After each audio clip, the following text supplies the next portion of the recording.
Hi everyone.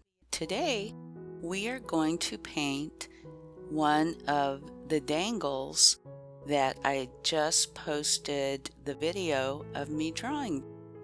I was going to do all of them in one video, but I found out that it took about an hour and a half, and I just didn't know if you guys would really want to watch an hour and a half at one sitting. So I'm dividing them all up into individuals.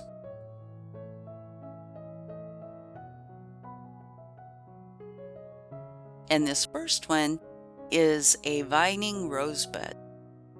The way I am doing it is I am putting on you can see the color, hopefully it's a lighter rose color. It's a kind of a muted pink. And I am going to build on the color, okay?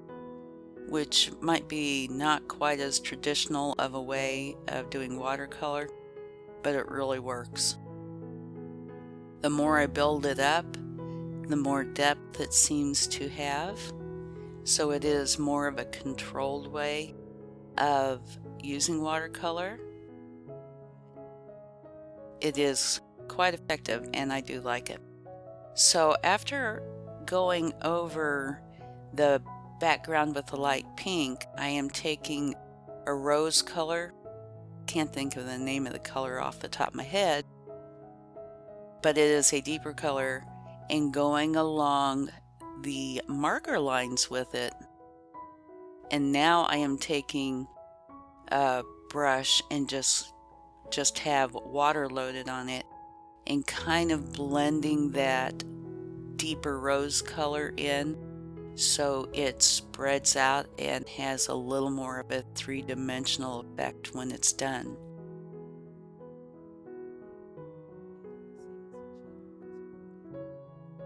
And you have to excuse my palette.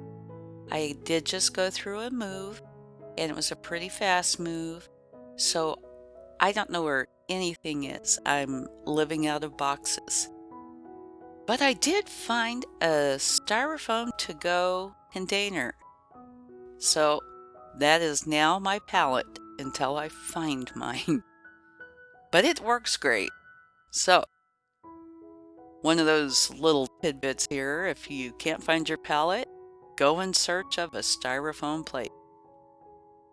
And now when I buy paper plates, I try to actually buy the paper kind, not the styrofoam kind. But hey, it works well, and a paper one wouldn't. Okay, so back to the dangle.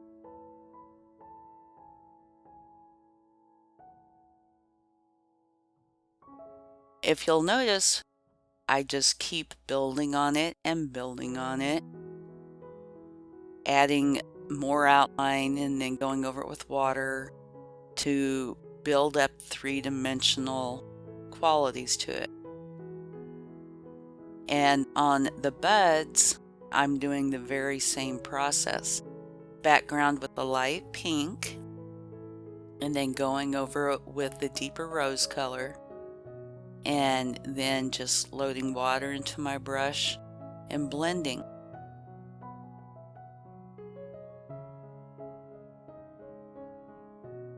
Now, one of the things I really like about this image is I think it is extremely romantic, and you can make this as long as you want.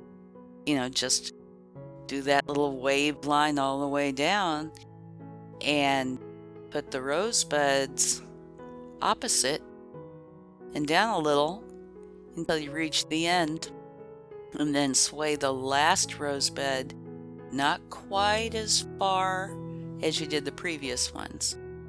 And at the very top of it is a full-blown wraparound rose. That is, for lack of a better term, what I will call the base of the dangle. If you can think of a better descriptive word or a cooler one, please put it in the comments below. Base might sound kind of, I don't know, blah, but that's what it is. It's the base. It's the beginning spot, beginning point. And so the way I've done this is a rosebud on one side, go down just a little, and on the other side I put the leaves. Roses leaves come in sets of 3. Okay, so below that you will see where I put a rosebud, and then I flip over on the other side, do more leaves, and then depending on how long you want that, just continue it on. So it's rose, leaves, rose, leaves. I love the romantic quality of it. Totally feminine. And it's also got kind of a nostalgic quality too, because I have a history with wraparound roses. And so if you're trying to come up with something, I'll use a flower as an example. And whatever you're creating has meaning to you.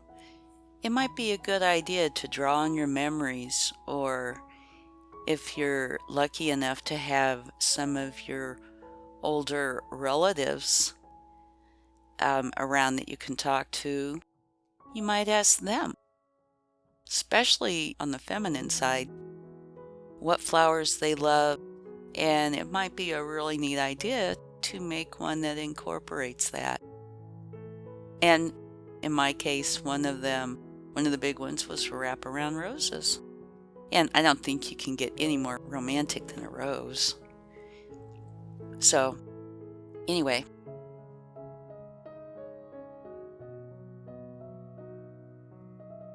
After I go over or do the base and then do the outlines, build it up a few times, then I do tend to take what I'm using as a Chinese white. It's you can see it, it's darker than the styrofoam. And I go over the center area of what I have painted, which makes it pop more, just adds more depth. But you do have to have your white loaded a little bit thicker, because if you get it, really washy, it won't do much. So you have to, make it a little bit thicker. And let's see. Trying to think what this would be good for. Just about anything romantic or feminine or relating to a feminine relative that you adore, like in my case, my grandmother. Say holidays, birthdays, Valentine's Day, Mother's Day, Grandmother's Day, Sister's Day, Best Friend's Day. There's just all kinds of uses for this. And I like this dangle well enough that I could actually see it being a standalone dangle without anything else.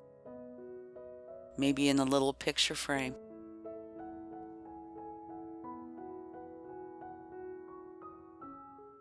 Okay, so carrying on.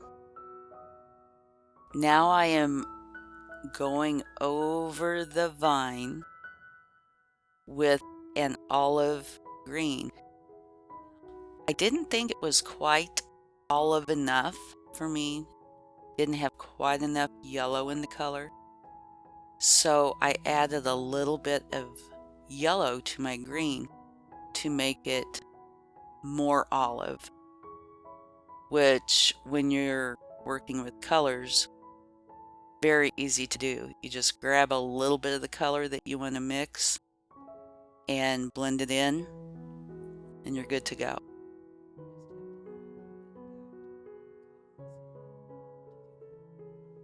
And another tidbit here, not all types of color media blend and create the same color.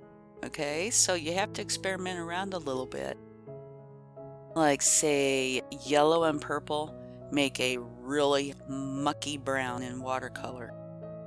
It's, yeah, not a pretty brown. Whereas, say orange and blue, it's prettier.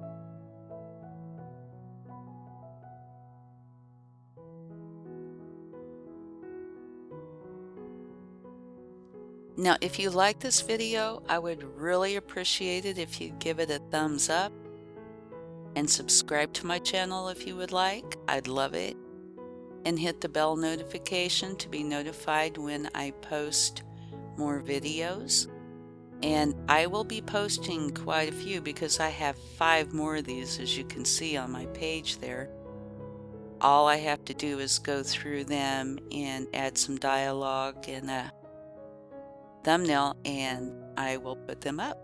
Might take a few days though, because if you remember, I'm working out of boxes, and so I found my little tripod, not my big tripod, and I ended up putting it on the table, which made everything kind of shaky. Whenever I would move, the camera would move. I'm really sorry about that. So I'm having to go and stabilize the video, which takes a little bit of time.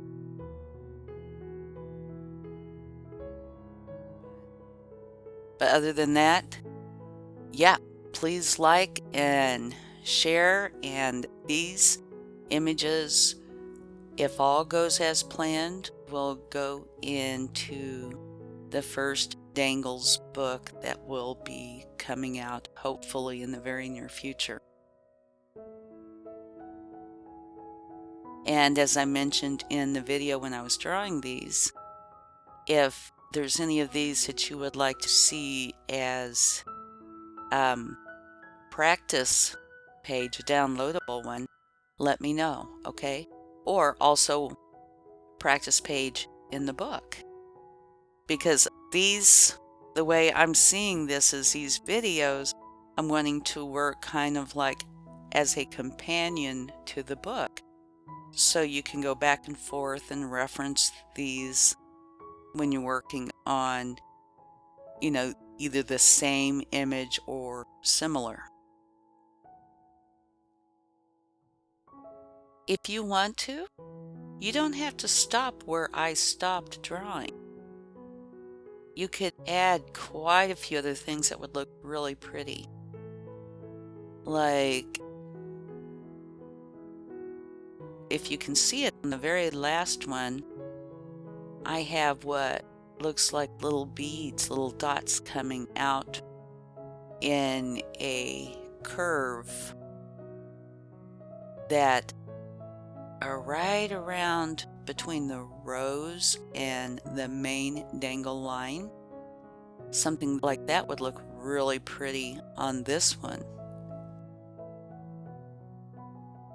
Little just added decorations. Okay, so now on the green, I'm pretty much following the same process that I did on the flowers. Going over it with the base color, and like I mentioned, I added more yellow because I felt that it was a better color, it was more complementary in my eyes. And I'm outlining parts of it, parts of the leaves, and then taking the brush loaded with water only and blending out the darker green. Once again, going in with the white, and it's loaded and it's pretty thick white, and highlighting either the side or the center. And that's really all there is to this dangle. Love it. Very easy to make. Looks totally feminine. And I think anybody could probably do this. I don't think you have to have any special art skills. You do have to be able to make a swirl and a circle and some leaves. That's about it. If you have any questions, please post them in the comments below. And I would appreciate it if you would like to support my channel, to consider Patreon or the PayPal link that you will find in the description box below. And that's it. I hope you have a wonderful day. Much love, Olivia.